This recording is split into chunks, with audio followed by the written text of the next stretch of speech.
안녕하세요. 박지영 변호사입니다. 오늘은 핫 이슈를 오랜만에 좀 다뤄볼 텐데요. 얼마 전에 충주시가 경찰학교에 공문을 보내서 좀 논란이 됐었죠.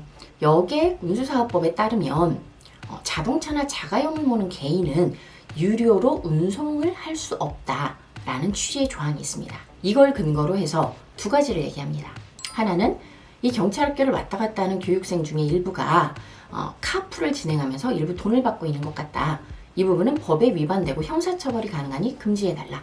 다음으로는 학교 측에서 여기는 이제 연간 한 5,000명이 이제 연수생들이 오는 그런 교육생들이 오는 학교인데요.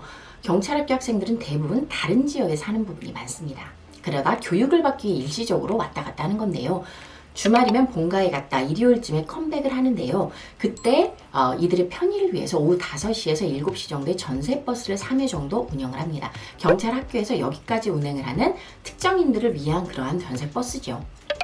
이 두 가지에 대해서 얘기를 하면서 택시 혹은 버스기사들과 상생할 수 있는 정책을 내놔달라라고 얘기를 합니다. 근데 크게 착각을 한 것이 뭐냐면요. 이 여객운송법에서 자가용의 유료 운송을 금지한 취지는 다른 직업군을 보호하기 위해서 한 것이 아닙니다. 불특정 다수를 위해서 운전을 하고 있기 때문에 특정한 승인을 받은 사람들만 해라. 왜냐?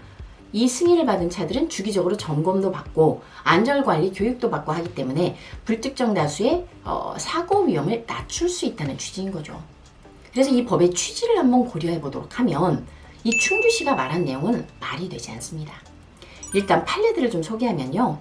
한 아파트에서 아파트 주민들을 위해서 특정 역까지 운행을 하는 셔틀버스를 운행한 사안인데요. 대법원 판례도 있고 하급심의 판례들도 있습니다.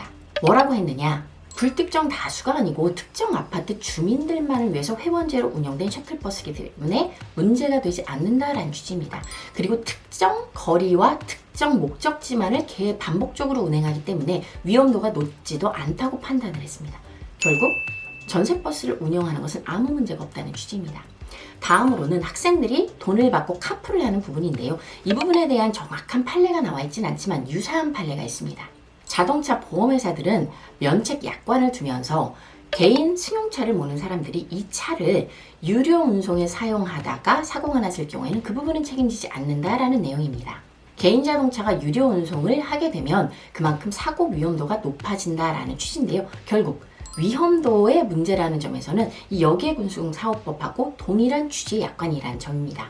미실형 휴게소에서 승합차를 타고 운전을 하던 한 직원이 승합차 자리가 남으니 거기 있던 다른 직원들을 태우면서 약간의 돈을 받고 출퇴근을 같이 했었습니다. 이 부분에 대해서 유료 운송을 했다라고 하면서 처벌의 위기에 놓였었는데요. 대법원은 유료 운송 자체가 아니라고 했습니다. 월 5만 원씩, 즉 하루에 2천 원씩 낸 것은 기름값이나 차량 유지비 등을 고려하면 실비를 낸 것에 불과하고 그 다음에 출퇴근용으로 한 것이며 이 부분은 크게 문제가 되지 않는다. 특정 거리를 반복적으로 운행한 것이기 때문에 위험도가 특별히 높아지지도 않는다라고 본 것입니다. 이러한 판례의 취지에 따르면 학생들이 소량의 경비 정도로만 제공을 하고 특정역이나 버스 정류장에서부터 경찰학교를 주기적으로 반복적으로 가는 카풀을 했다고 한다면 아무런 문제가 되지 않습니다. 따라서 경찰학교는 특별히 엄청난 고액을 받고 정말 업으로 이 일을 하는 것처럼 한 게 아니라면 특별히 공문을 신경 쓰지 않아도 될 것 같습니다. 추가 문의 사항은 연락 주시기 바랍니다.